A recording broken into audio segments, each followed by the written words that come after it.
পুরুলিয়ার বাঘমুন্ডি ব্লকের তুনতুরি সুইসা গ্রাম পঞ্চায়েতে অনাস্থা প্রস্তাবে অপসারিত হলেন তৃণমূলের প্রধান।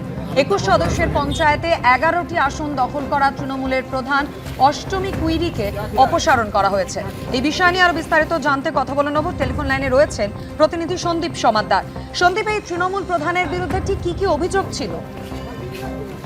দেখো, এই বাঘমুন্ডি পুরুলিয়া বাঘমুন্ডি ব্লকের তুনতুরি গ্রাম পঞ্চায়েতে অনাস্থা প্রস্তাবে অপসারিত হলে তৃণমূলের প্রধান অষ্টমী কুইরি। তার বিরুদ্ধে অভিযোগ ছিল যে তিনি ঠিকমতো পঞ্চায়েত আসেন না এবং স্বজন পোষণে নানা রকম তার বিরুদ্ধে অভিযোগ উঠে। গত 17 আগস্ট প্রধানের বিরুদ্ধে 13 জন সদস্য অনাস্থা প্রস্তাব আনেন। মঙ্গলবার কড়া পুলিশের নিরাপত্তায় পঞ্চায়েত অফিসে ভোটাভুটিতে 13 জনেরই অনাস্থার পক্ষে ভোট দেন এবং প্রধানকে বিরুদ্ধে স্বেচ্ছাচারিতা এবং অভিযোগ তুলে উপপ্রধান সমীর মাহাতো এবং বিজেপিকে যোগ দিয়েছিলেন। ফলে তুনতুরি সুইসা পঞ্চায়েতে নতুন রাজনৈতিক সমীকরণ তৈরি হয়েছে এবং প্রধানকে অনাস্থা আনে। ধন্যবাদ সন্দীপ।